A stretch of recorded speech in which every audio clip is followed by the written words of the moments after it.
Hello and welcome to Flory Models Friday Roundup Show. Here we are with you on the 22nd of October 2021. After a really good week, been pushing on with lots of different things. We've been getting on with the sub, we've had reviews done, and obviously a lot of the live shows. So anyway, let's have a look, see where it all started. Basically, we started on Tuesday because Monday is bottling, wash and sander day for me and sorting those out. So on Tuesday, we had a show, and really this was all about tools. So we obviously spoke about, first of all, the work that I was doing on the actual the sub and working our way through. And then what we actually did was back to the good old days of Tool Tuesday. So we've got a handful of different things out. So this is, which is this one? This is the Putty Tray, which I must admit, I did think it was very gimmicky. And I didn't think it was going to be that particularly good, but actually I've used it this week in anger as well, and it's worked absolutely fantastic. So I can vouch highly for that one. Then we moved on to, I've got to think of all the other things that we did down in here. That's right, we used the paint mixer. So we had the paint mixer in as well, so we gave that one a little bit of a whirl. A couple of you has mentioned to me, which is quite correct as well, the stem is quite short. So if you've got anything with a really long, deep bottle, it doesn't reach all the way down there. Obviously, it's fine for doing, normal paints and things. But if you've got some of the actual primers that are very long bottles, it doesn't reach the bottom. So that is a good point and something I didn't make totally clear. But we did give it a full-on test, and we used it on some really thick stuff as well. We changed out the batteries to see exactly how it works, and it did. It performed absolutely stellar. But again, it's one of those things. I know a lot of people had said to me already that, they prefer to use Vortex ones, and some people prefer to use shakers, and other people just shake it by hand. Again, it's personal choice on exactly how you want to do that. Then we looked at some brushes. So we looked at the Tamiya set of 3 brushes. As you know, I'm a complete animal when it comes to brushes. So we had a bit of a flick through with them, and good. To be honest, really good, handy brushes, very nice, can't fault them at all. And then we went in for these, which are tiny little circles. And as some of you know, I do like to use my Infinity board for doing them, but I do struggle with trying to do very, very small circles, because trying to get the blade to go circle in 3mm distance, definitely is a little bit of a weak spot from my point of view. So what we did a little bit of a test between using it on the Infinity boards and things like that, and making up normal ones. And as you can see, these things are absolutely tiny.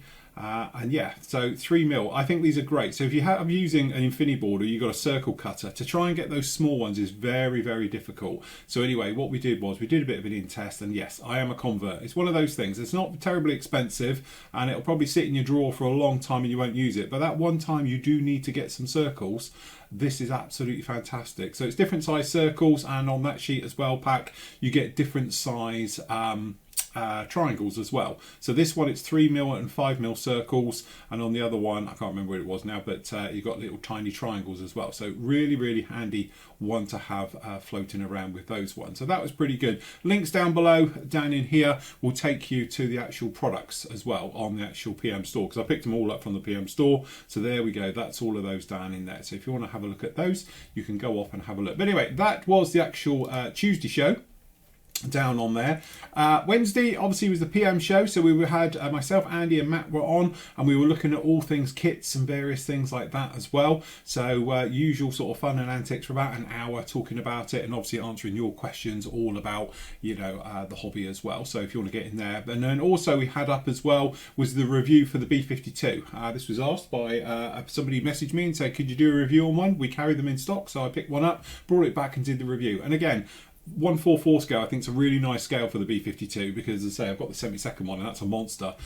So definitely I think it's really, really nice. It's got some nice touches right the way through this kit as well, some very nice surface detail in there, and I think really with just a little bit more help along the way, you could actually turn out something very, very special with that kit. So definitely one to go on your bucket list if you are into your bombers and things like that, and again, you haven't got massive room to hang them on the wall like I've done or anything else. That's a perfect kit. Very, very nice indeed. So that one was up there, so you can see both of those in there. Then last night, it was me and the guys were all on, so having a giggle as always. It was the live show, answering all your questions, and we were discussing photo etch. We were basically going through the motions of it, is that Is it worth it? Does it still have a place in the hobby today? And to be honest with you, we had a very good discussion about it, and obviously the Flory members were involved with that discussion as well, with their points of view as well. And I think, yeah, definitely it still has its place in the hobby, but I think it's being caught up now by 3D printing, because 3D printing can do anything that can do very fine. But there's certain things I don't think you're ever going to be able to beat. So that's like photo etch railings, photo etch aerials, radar dishes, things like that, complex stuff because of that scale effect. And also, like I was pointing out, really, I think 3D printing, when you're at that scale and fineness, is very, very fragile, where photo etch is actually quite robust, especially if it's, you know, being used as a radar dish and things like that. It has a certain amount of strength to it. So definitely I think it's got its place. But, you know, I think really for internals, how we used to use it back in the day in the 90s, early 2000s, which was sort of the heyday, I think, of resin coming along and photo etch, I think really 3D printing is sort of overtaking those areas because the fineness, the detail and the crispness of it. So yeah, in some ways I think it's falling behind, in other ways I think it'll be there for absolute ever. But we were talking about obviously the glues, fixing it down, cutting it, you know, how to sort of use it as well, and all things like that. So I had a bit of a collection, as you can see down there. And then again, we were answering your general questions. So if you want to see that one, that's us live every sort of Thursday evening between 7:30 and 9, answering all your questions and then having a conversation about a different subject. So again, all free to watch. You can watch any of these, no problem at all.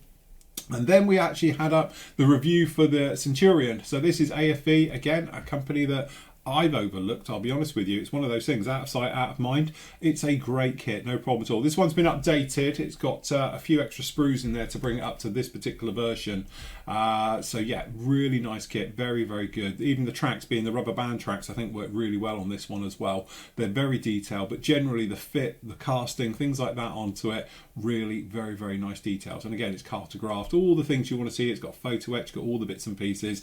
Now I've changed it over a little bit for the reviews now. If you click on it, it doesn't play it. It takes you over to the actual thing so you can get all the full details. So you get all the details, as you say, all the sort of close-ups and things like that to give you a better idea of the actual kit as well. So I've sort of moved them around a little bit and done it into this format. So it will play in here to watch the video. It doesn't play on the actual home screen here anymore because it takes you in. I think it just works a little bit better than having them all over the place. The other thing as well, Matt has done part 3 of his figure, which I can't pronounce, so I won't try it, but this is his Dragon 1/16 figure. He's doing a sort of masterclass on figure painting and going through and demoing, and again, he's learning just as much as we are along with watching him as well, because again, camera work is sort of experimenting with new angles, new different things, and then obviously he's using different paints and all those things. So he's learning as we're learning, following him as well. But he's doing a great job on that one. That one's free to watch. You can watch it on the PM YouTube channel as well. But if you want to watch it down here on the Flory Model site, all you do is click there and it will play it. And again, he's doing a great job on that one. So well done to him. Then what have we got? Then that brings us over to today. So if we go into video builds, we can go over here. You might notice here we've got the actual Delphin. So this is the Delta 4, the Tula. And again, you click down in here and it will take you off to the video page. There we go, on the main site. So this is where all the videos are, just down in here, and you can watch it. And again, we've got all the little stills and images. Again, the whole point of this particular build, like I've said in the video, is to be basically showing you about making one, it's seamless. And to be honest with you, that is, she's here. Trying to do it seamless on the smaller scales as well is very, very difficult. So you need to pay attention to tiny little imperfections, tiny little sink marks, tiny little joins, just to make sure that when this has got a coat of primer on, it's painted, it's all good. Because if you've got, on this type of scale especially, a seam line, it's going to stand out. It's going to look really, really noticeable. So what we've done on this one, part 1 is basically all the construction working its way through and obviously talking about the build ahead. Part 2 is about sanding, filling, sanding and filling, and this has had 3 coats now of Mr. Surfacer down onto this, taking care of tiny little imperfections. You can probably see here at the front there's quite a bit of filler there, but there's not much on here. But also we talk about, you know, technically not sanding away the filler. The whole point of filler is to fill a gap, but all too often I see people who sand it down until there's nothing left But why did you bother filling it? Because technically your filler is in there. What you want to do is just make sure it's smooth and it's nice. So next up for this one, to be honest, is to get a coat of primer onto it, and then we're going to come back and rub it all down again. Because again, we want to make sure it's all fine and it's nicely detailed. And once that's down, then we can pop back in some of the details that we may have lost through all this sanding and polishing and things like this with it. So again, we've got to pop some panel lines in, some details, some various bits and pieces. So then when we move on to the next stage of the next proper coat of primer on and then paint work, then you know everything's going to be perfect, and that's what we want. So this one is all about perfection in a small item. So again, it's a little bit of a masterclass, not so much about the build because that's quite straightforward, but really about sanding, polishing, filling, resanding, repolishing, checking, making sure you're happy with it right the way through. And then obviously we're going to be working with black. Interesting. So what we're going to try and do is make this look very authentic and give it a real nice scale effect. So again, this is one of those ones, I've never done a submarine video build before. It's a total first for me. In the last 20 years of doing video builds, it's the first time we've done one.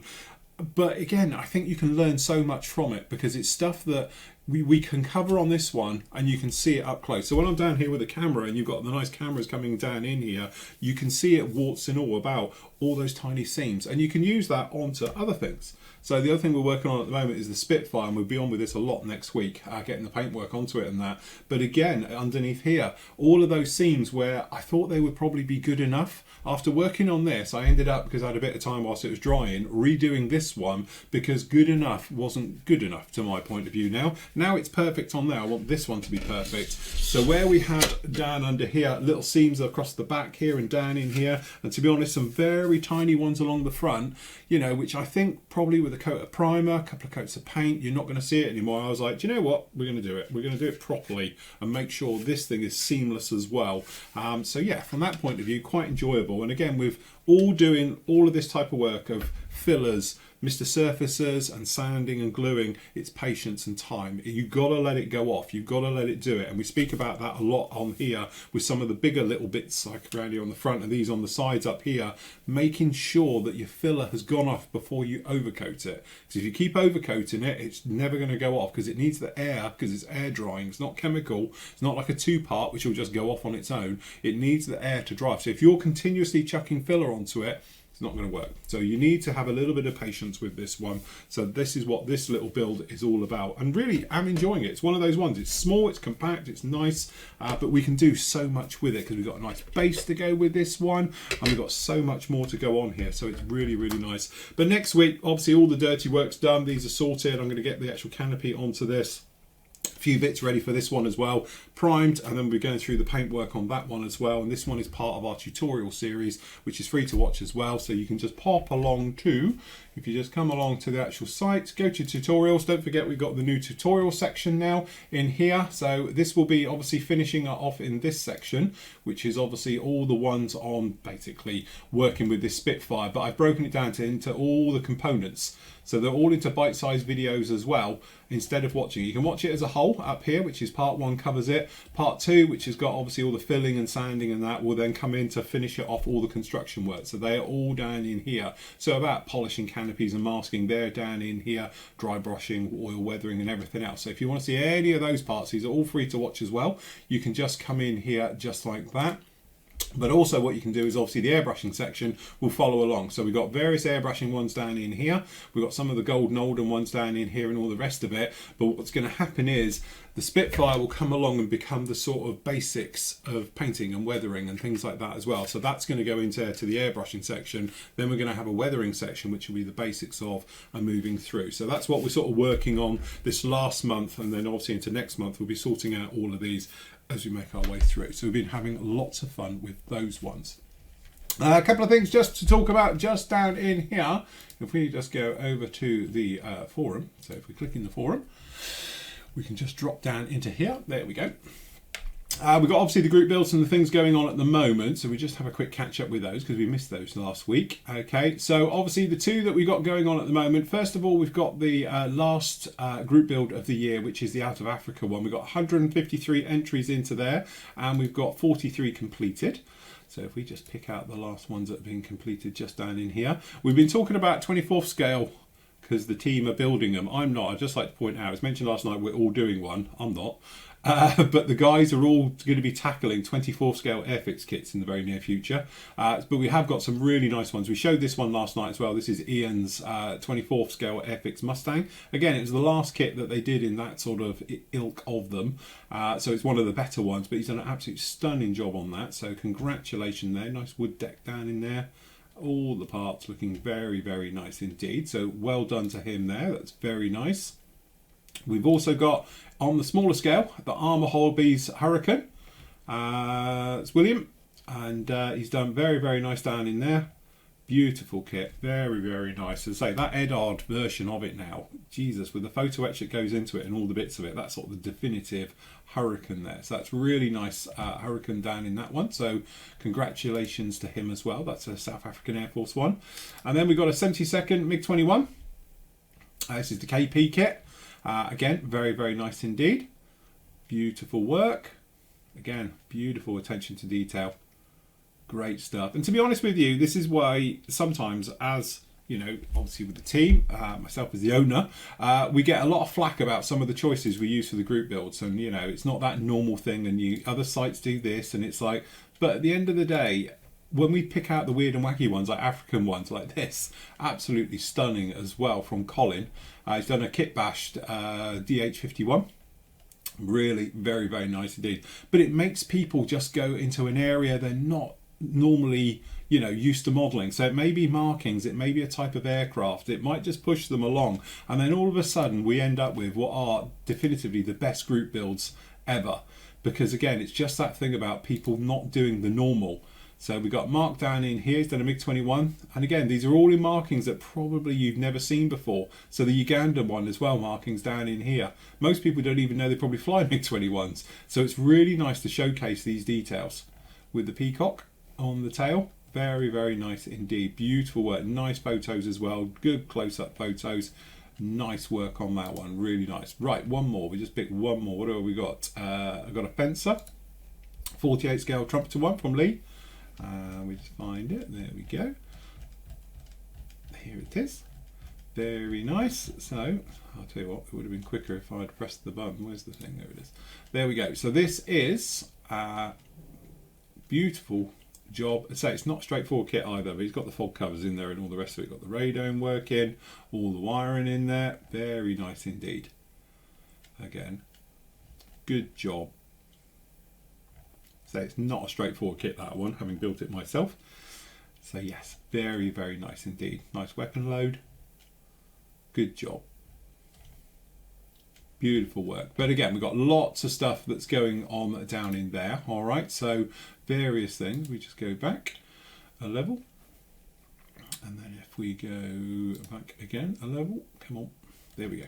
So that's the ones we're going through at the moment. As you can see, lots of stuff going down in there. And then obviously the last SIG of the year is the Comrade Buller one. So we've got lots of stuff going on. Amazingly, there's another 153. It's the same people doing them both, but it's only 23 finished on that one. These are both going to run to the actual 31st of December as well. So you're just going to pop along from here. So if we just pick out the latest ones just down in here. So we've got a very nice Ryefield models. We've got the T3485 factory. And this is by Sean. Look at that, nice rusty effects as well. Very nice, lovely clean photo. Great texture on the actual casting textures coming through in the welds and various stuff. Ryefield are very, very good at that. But not taken away from your rusty effects and your with the green work mixed in there. Very, very nice indeed. Very much an iconic piece of armour there. Great job. And so well done Sean on that one. We've got a 48 scale IL2 from Julian. Look at that. Very nice. Great weathering. Love that chipping effect. Very, very nice indeed. Very cool. Okay, if we just pick out one more, we've got the K19, the Widowmaker, Zvezda. Everyone's doing subs. Can't think why. So this is Sean.